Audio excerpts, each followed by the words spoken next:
ಮಗನಿಗೆ 4 ವರ್ಷ ವಯಸ್ಸಿದ್ದಾಗ ಗಂಡ ಮೃತಪಟ್ಟಿದ್ದ. ಕಷ್ಟಪಟ್ಟು ದುಡಿದು ಮಗನನ್ನ ತಾಯಿ ಸಾಕಿದ್ಲು. ಮೇಲಾಗಿ ಗಂಡನ ನೌಕರಿಯನ್ನ ಮಗನಿಗೆ ಕೊಡಿಸುವಲ್ಲಿಯೂ ಯಶಸ್ವಿಯಾಗಿದ್ಲು.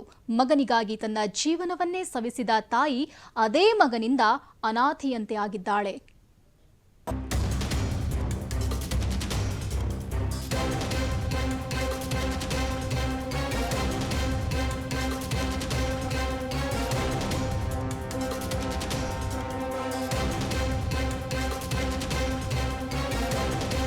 ತುತ್ತಿಟ್ಟ ಅಮ್ಮನನ್ನ ಮನೆಯಿಂದ ಹೊರಗೆ ಹಾಕಿದ್ದಾನೆ.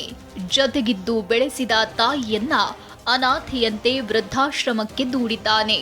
ಊರುಗೋಲಿನ ಸಹಾಯದಿಂದ ಓಡಾಡ್ತಾ ಒಡಲಿನಲ್ಲಿ ಬೆಟ್ಟದಷ್ಟು ಸಂಕಟವಿದ್ರೂ ಈ ತಾಯಿ ಹೇಳ್ತಿರೋದು ಒಂದೇ, ಮಗ ಚೆನ್ನಾಗಿರ್ಲಿ ಅಂತ.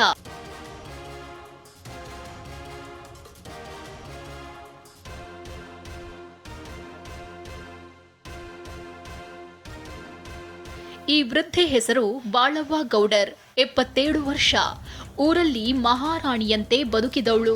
ಬೆಳಗಾವಿ ಜಿಲ್ಲೆಯ ದೇಸೂರ ಗ್ರಾಮದ ಬಾಳವ್ವನಿಗೆ ಬಸವಂತ ಗೌಡರ್ ಅನ್ನೋ ಮಗನಿದ್ದಾನೆ. ಹುಟ್ಟಿದ್ದ 4 ವರ್ಷಕ್ಕೆ ತಂದೆಯನ್ನ ಕಳ್ಕೊಂಡ ಬಸವಂತ ಗೌಡರ್ ತಾಯಿ ಬಾಳವ್ವನ ನೆರಳಲ್ಲಿ ಬೆಳೆದ್ರು. ಅವರಿವರ ಕಾಲು ಹಿಡಿದು ಗಂಡನ ಸರ್ಕಾರಿ ನೌಕರಿಯನ್ನ ಮಗನಿಗೆ ಬಾಳವ್ವ ಕೊಡಿಸಿದ್ಲು. ಮಗನಿಗೆ ಮದ್ವೆಯನ್ನೂ ಮಾಡಿದ್ಲು. ಆರಂಭದಲ್ಲಿ ಎಲ್ಲವೂ ಚೆನ್ನಾಗಿತ್ತು. ಆದ್ರೆ ದಿನ ಕಳೆದಂತೆ ಅತ್ತೆ ಸೊಸೆ ನಡುವೆ ಹೊಂದಾಣಿಕೆ ಮೂಡಲಿಲ್ಲ. ಬಳಿಕ ತಾಯಿಯನ್ನ ಊರಲ್ಲಿ ಬಿಟ್ಟು ಹೆಂಡತಿ ಜೊತೆ ಬಸವಂತ ಬೆಳಗಾವಿಯಲ್ಲಿ ಸೆಟಲ್ ಆಗಿದ್ದಾನೆ.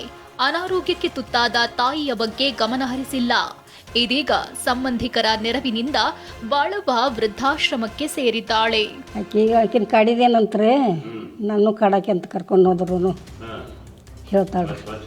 ಏನು ಹೇಳಿದ್ರಿ, ಸುಮ್ಮನೆ ಆಗೋದ್ರಿ. ಮತ್ತು ಮಗ ಬದುಕಿರಲಿ ಅಂತೇಳಿ ಮತ್ತೇನು ಮಾಡಿದ್ರೆ ಅಂಥವ್ರು ಕೂಡಿದ್ರೆ ಏನು ಮಾಡೋಕ್ಕಾಗಲ್ಲ. ಮಗನ ಕಡೆನೇ ಆಗೋದಲ್ರಿ, ಮಗನ ಚಲೋ ಅನ್ನೋದು ಮತ್ತೆ ರೀ ನೋಡೋದಲ್ರಿ. ಬರಬೇಡ ಅಲ್ಲೇ ಇರು ಇಲ್ಲೇ ಇರು ಅಂತಾಳ್ರಿ. ತಾಯಿ ಬಳಿ ಇದ್ದ 120 ಗ್ರಾಂ ಚಿನ್ನ, 10 ಎಕರೆ ಜಮೀನನ್ನ ಮಗ ಬರೆಸಿಕೊಂಡಿದ್ದಾನೆ. ಮಾತ್ರೆಗೂ 1 ರೂಪಾಯಿ ಕೊಡದೆ ಅಮ್ಮನನ್ನ ಹೊರಗೆ ಹಾಕಿದ್ದಾನೆ. ಇಷ್ಟೆಲ್ಲ ಆದ್ರೂ ತಾಯಿ ಮಾತ್ರ ಮಗ ಚೆನ್ನಾಗಿರ್ಲಿ ಅಂತಾಳೆ.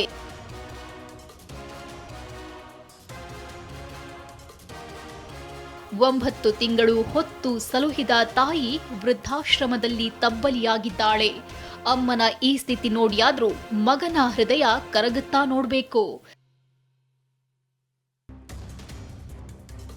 ಸಹದೇವ್ ಮಾನೆ, TV9 ಬೆಳಗಾವಿ.